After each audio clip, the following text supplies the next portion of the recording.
स्वामी जगाची माऊली, स्वामी कृपेची साहुली, ऐसी निरंतर माया मी कुठे न पाहिली.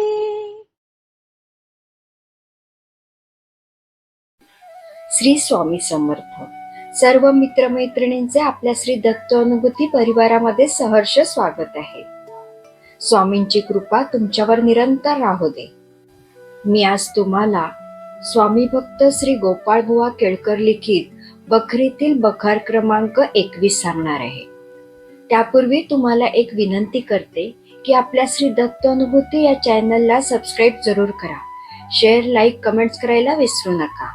आणि तुमच्याकडेही दैवी अनुभव असतील तर ते आपल्या 9137411207 या नंबरवर व्हॉट्सअप करा. आपण ते हजारो भक्तांपर्यंत पोहोचूया, भक्तीचा प्रसार करूया आणि आनंद पसरूया. श्री स्वामी समर्थ. बखर क्रमांक 21. माणिक प्रभूसह सबनीस यांना दर्शन. श्री स्वामी महाराज अक्कलकोटला येण्यापूर्वी एक वेळ ते हुमणाबादेस माणिक प्रभू म्हणून वर्दी पुरुष होऊन गेले त्यांच्या भेटीस गेले होते. या वेळेसही महाराजांबरोबर 2 दुसऱ्या मूर्ती होत्या. राजमान्य राजश्री बाबा सबनीस हे अक्कलकोटचे राहणारे होते.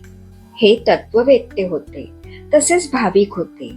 त्यांचे कुटुंब निर्वर्तल्यावर उद्विग्न होऊन परमार्थ साधण्याकरता हुमणाबादेस माणिक प्रभूंकडे वारंवार जात असत.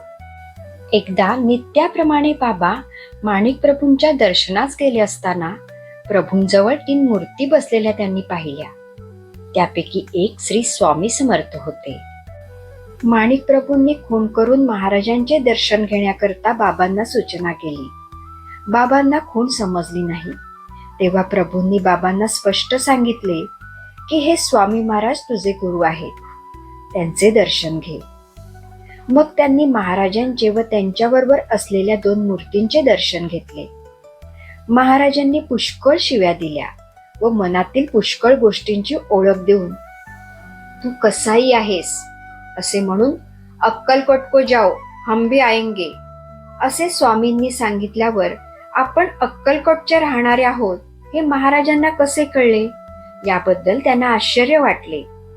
आपली आई फार आजारी असताना जाऊ नको म्हणून वारंवार सांगत असताना आपण निर्दयीपणे तिला सोडून आलो, म्हणून आपणास कसाई म्हणून श्री स्वामींनी हाक मारली. श्री स्वामी समर्थ अवतारी आहेत अशी त्यांची खात्री झाली. नंतर बाबा अक्कलकोटला आले व श्री स्वामीही अक्कलकोटाला काही दिवसांनी आले.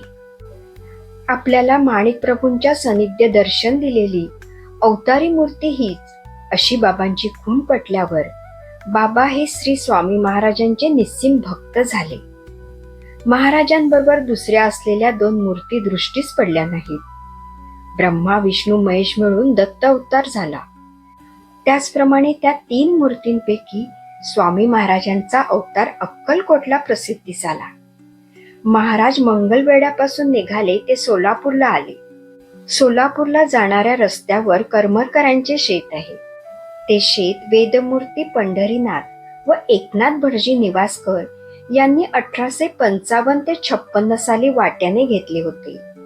पंढरीनाथ आणि एकनाथ भटजी यांची आणि स्वामी महाराजांची एके दिवशी ऐन दुपारी 1-2 वाजता रस्त्यात गाठ पडली.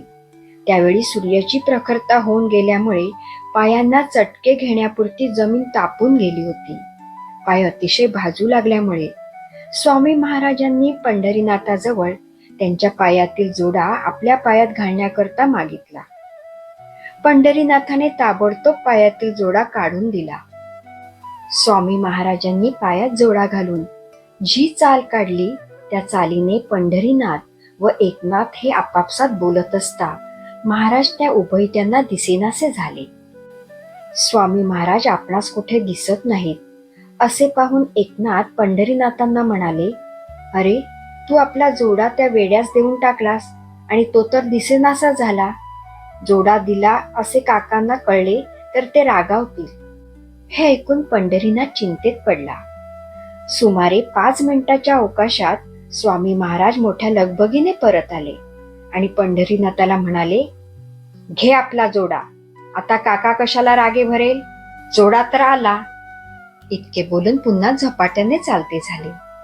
या दोघांना वाटले की हा वेडा येथे कुठेतरी आड होता. त्याने आपले बोलणे ऐकून जोडा परत आणून दिला. पंढरीनाथाने जोडा पायात घातला आणि उभयता शेताकडे चालते झाले. सोलापूरकडून काही मंडळी अर्ध्या तासाने गावाकडे आली. ती मंडळी अर्ध्या वाटेत भेटली. त्यांनी हा वेडा लगबगीने कशा करता आला होता त्याची चौकशी केली. तेव्हा हा वेडा इतक्या थोड्या अवकाशात अर्ध्या कोसाच्या पल्ल्यावर असून त्याला आपले बोलणे कसे काय कळले, हे सर्वांना मोठे आश्चर्य वाटले. त्या दिवशी श्री समर्थ जे गेले ते पुन्हा मंगलवेढ्याला परत आले नाहीत. श्री स्वामी समर्थ. येथे बखर क्रमांक 21 समाप्त होते. श्री स्वामी समर्थ.